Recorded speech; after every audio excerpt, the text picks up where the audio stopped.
Yeah, that alternative vote, yeah, it's rubbish, isn't it? I don't want my MPs to have to wear matching socks just because that's what they do in Brussels, isn't it?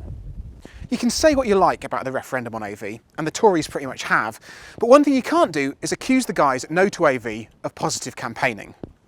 First, they pitted the welfare of our premature babies, and later our boys, against a fictional figure for the cost of AV. Here, he doesn't need an alternative voting system, does he? He needs more false dichotomies. And that's going to cost like, what, 250 million quid or something? They're telling us it's going to cost £26 million to explain to the people how it is that the new system works. A page before explaining how the new system works. In a leafleting campaign proudly not funded by taxpayers. Presumably it's better to give your money to a reactionary campaign against an already doomed referendum proposal than it is to donate the money to wards for poorly babies.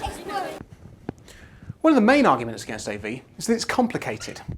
You what? Rank candidates in order of preference? What does that even mean? Frankly, if you're the kind of politically blinkered idiot who can't even come up with a second preference in the narrow British political landscape, then voting under AV is actually easier than voting under the present system, requiring as it does only one pen stroke, rather than two.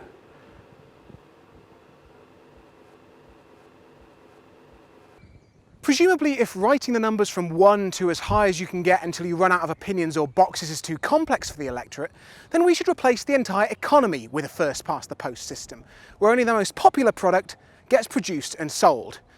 And if you wanted bread, or a house, or flavoured condoms, then your opinion goes unrepresented, because this product came first, past the post.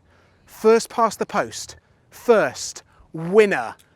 Get in.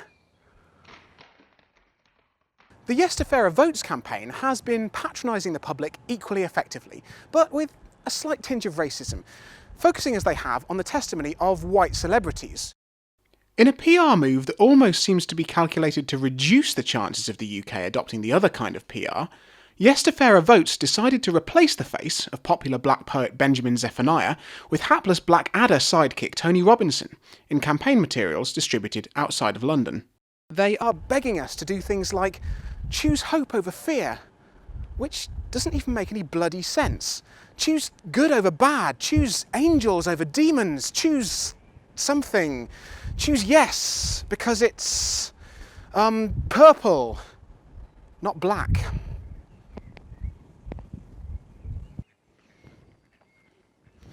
Meanwhile, David Cameron's guts have been punching above their weight and overpowering his brain, and his guts tell him there's something wrong with AV.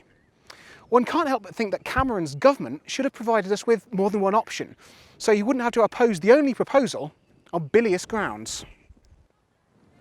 Now, we couldn't get hold of the real David Cameron, so I'm here talking to Philip Jones, a protester from Whitby. I'm not a protester, I'm a fetishist. Philip Jones from Whitby doesn't believe that the winner should be the person who comes third. But if all of the winners under AV are the same as those under first past the post, why do we want to change the electoral system at all? Now, you see, what Philip from the start of Whitby has gone and done is he has confused the victory conditions in an international athletics competition with those in the proposed alteration to the democratic system of the United Kingdom. What neither side seems to be spending a lot of time telling us is that in places like Australia, Fiji and Scotland that actually use AV or similar systems, whoever comes first in the first preferences tends to go on to win the entire election. Even the Lib Dems opposed AV before the coalition coalesced after we'd kicked the buggers out using first past the post.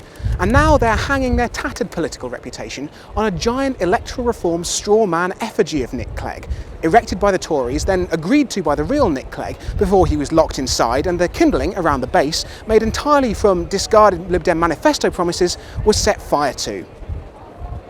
This squalid non-choice between two utterly mediocre voting systems is presumably being offered because we, the British electorate, are only capable of making squalid non-choices. Even if they gave us the chance to smash the self-serving hegemony, we'd only blow it on tasty, tasty fucking contraceptives and embroidery.